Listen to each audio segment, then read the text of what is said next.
Assalamualaikum warahmatullahi taala wabarakatuh. Bismillahirrahmanirrahim. Alhamdulillah. Wassalatu wassalamu ala Rasulillah. Allahumma salli ala Muhammad wa ali Muhammad. Saudara-saudara muslimin muslimat di mana saja berada. Syukur alhamdulillah kita sekarang masih dalam keadaan hidup, belum mati. Jadi artinya kalau orang masih hidup masih dapat bekerja dan beramal. Berkesempatanlah bagi orang yang beriman, bagi orang yang berpikir, bagi orang punya otak, tentunya ia akan mempergunakan kesempatan hidup ini untuk jalan Allah. Jadi alangkah bodoh dan tololnya orang-orang yang tidak dapat mempergunakan umurnya. Habis saja umur untuk sia-sia belaka. Dihabiskan untuk mengejar dunia tanpa arti ini.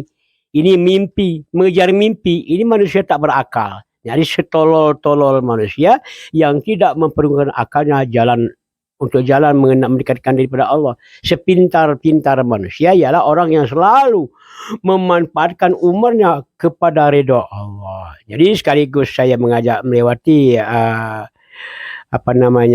ceramah pagi ini, mengajak para anda sekalian, mari kita mempergunakan kesempatan hidup ini.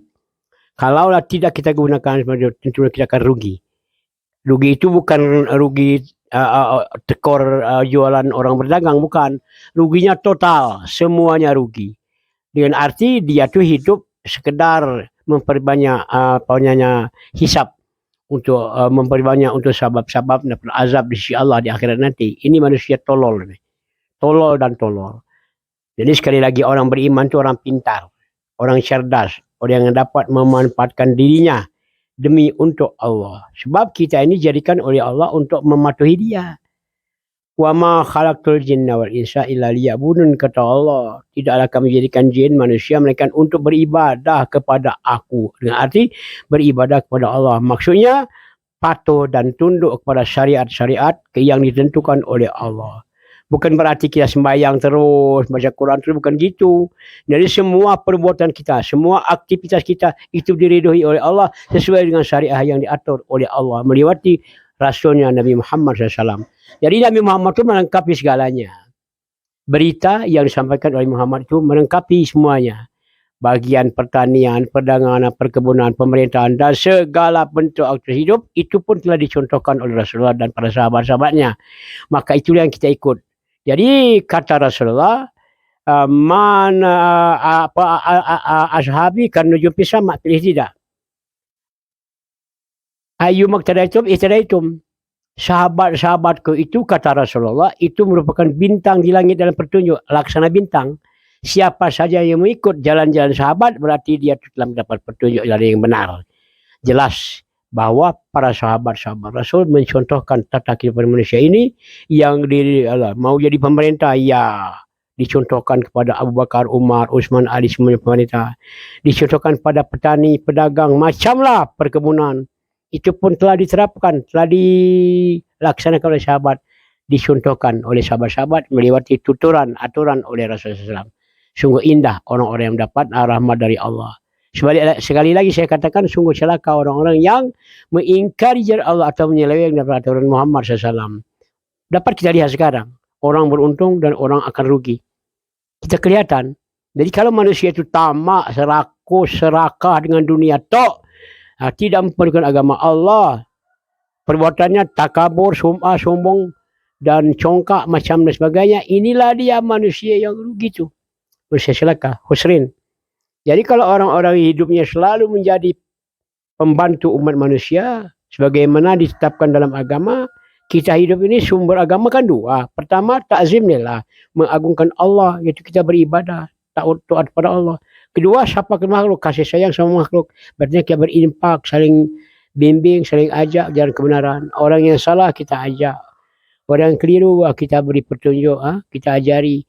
Jadi orang yang benar tetap kita pertahankan menjadi kebenarannya. Sehingga Islam itu untuk menyelamatkan dirinya juga menyelamatkan umat manusia. Jadi kita jangan salah perasaan. Ada orang muslimah, orang Islam yang mendapat bala, mendapat musibah, kita kesenangan. Orang-orang muslim yang tak mau beribadat, kita kesenangan. Ini kan enggak baik, ini bukan Islam. Islam itu menyelamatkan sifatnya. Diri selamat pun kawan dan teman selamat. Nah, demikianlah Bapak-bapak dan saudara para pemirsa sekalian, sekedar tuturan singkat atau wasiat singkat dari saya. Semoga barakah untuk Anda. Semoga Anda mengamalkannya yang baik, yang kira-kira tak baik itu tolak sajalah. Ini merupakan tugas kita hidup. Allah katakan wa tawassaw bil haq wa tawassaw bis sabri. Berwasiat artinya ngajarlah, bertuturlah, ngajarlah dengan benar dan mengajarlah, bertuturlah, berwasiatlah dengan sabar. Segala tantangan itu pasti akan ada. Yang namun kita tak bertahan dalam kebenaran. Siapa bertahan tetap akan bahagia. Ya, orang tak bertahan tak lama perjuangannya. Setiap perjuangan pasti akan ada rintangan dan ujuban. Itu merupakan dasar pokok. Setiap perjuangan ada rintangan. Sebagaimana kata pepatah orang Arab, khazainul muna ala qanatiril mihan. Untuk mencapai gedung cita-cita, tetap melewati jembatan-jembatan ujian dari Allah. Ujian itu bermacam-macam. Ujian mental, ujian harta, fisik, dan lain sebagainya. Itu mesti kita hadapi dengan sabar dan tabah. Siapa sabar akan berhasil cita-citanya. Dan Allah akan meridhoi. Allah akan menyempurnakan pahala orang-orang yang sabar. Innama yuwaffas sabiruna ujurahum bighairi hisab. Pahala orang yang sabar tetap akan dilaksanakan, sempurnakan oleh Allah tanpa ada perincian dan perhitungan. Setiap sabar pasti mendapat balasan yang baik. Itulah dia. Jadi bapak-bapak, saudara kaum muslimat sekalian, sekali lagi saya aturkan mohon maaf dan mohon doa semoga Allah meridhoi kita bersama dan memanjangkan umur, sehat walafiat, dan kita dapat terus memperjuangkan agama Allah. Amin Allahumma amin. Hadanallahu wa iyyakum ajmain li taatillah wa rasuli. Amin Allahumma amin. Wabillahi taufiq wal hidayah. Assalamualaikum warahmatullahi taala wabarakatuh.